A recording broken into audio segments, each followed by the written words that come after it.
Action. Bien-aimés dans le Seigneur, je vous salue tous au nom de Jésus-Christ, qui est notre Sauveur.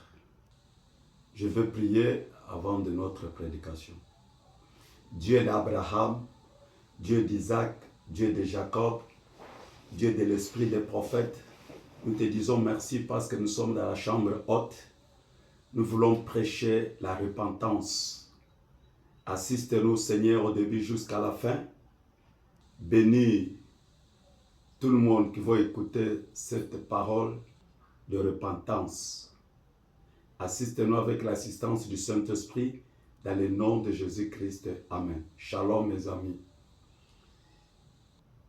Je lis la Bible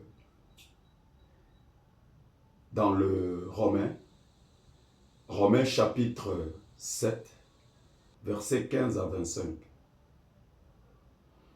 Mon thème ce soir ici, c'est l'envoûtement et ses conséquences. Comment l'envoûtement commence et après les conséquences arrivent quand?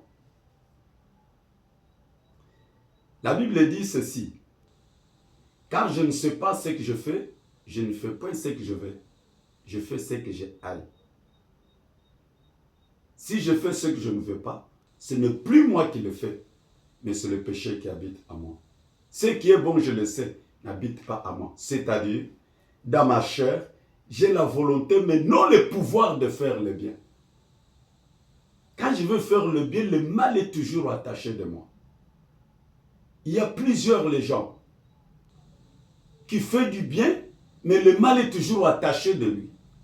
Peut-être tu peux dire non, je vais abandonner Dieu. Non, il y a 6 points que Dieu m'a révélés. 5 points d'envoûtement. L'envoûtement commence quand? Et les conséquences venaient quand?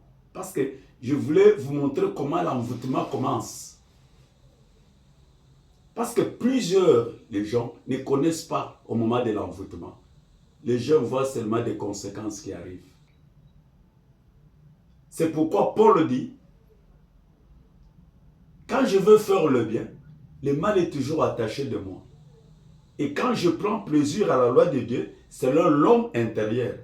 Mais je vois dans mes membres une autre loi qui lutte contre la loi de mon entendement et qui me rend captif de la loi du péché qui est dans mes membres. Il dit, misérable que je suis, qui me délivrera de ce corps de mort. Il dit, grâce soit rendue à Dieu par Jésus-Christ notre Seigneur. Ainsi donc moi-même, je suis par l'entendement esclave de la loi de Dieu, mais je suis par la chair esclave de la loi du péché.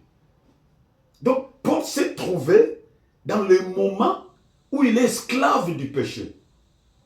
Tu peux prendre la décision d'abandonner le péché, mais l'homme intérieur vous pousse toujours de commettre l'erreur et commettre le péché. Mon frère, la chaleur du péché, c'est la mort. Il faut fuir les péchés. Parce que Jésus viendra. Moi, je ne vous prêche pas la bénédiction, aller en Europe, aller comme ça. Non, moi, je vous prêche la repentance. Parce que tout ce que tu fais, ce n'est pas toi qui fais, mais c'est la puissance du péché qui est en vous. C'est pourquoi je voulais prier pour quelqu'un ce soir, pour avoir la délivrance. La délivrance, ce n'est pas tomber, non. Ce n'est pas vous imposer les mains, non. Quelqu'un peut vous transmettre quelque chose qu'il a. Mais la vraie délivrance, c'est la puissance de la parole de Dieu. Amen. Quand vous entendez la parole de Dieu et la foi vient et le Saint-Esprit opère maintenant, c'est le Saint-Esprit qui délivre, pas un homme, pas quelqu'un. C'est la puissance de la parole que nous prêchons. Et Paul dit aussi en Romains chapitre 10, versets 8 à 10. Je lis au nom de Jésus-Christ. Il dit, que dit-elle donc? La parole est tout près de toi, dans ta bouche et dans ton cœur. Or, c'est la parole de la foi que nous prêchons.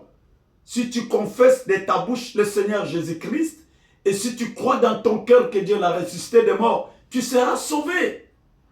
Car c'est en croyant du cœur qu'on parvient à la justice.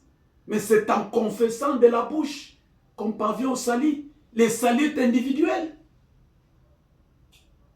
Quand vous confessez les crimes, le péché que tu as fait, tu peux tromper tout le monde, mais tu ne peux pas tromper votre conscience et votre cœur.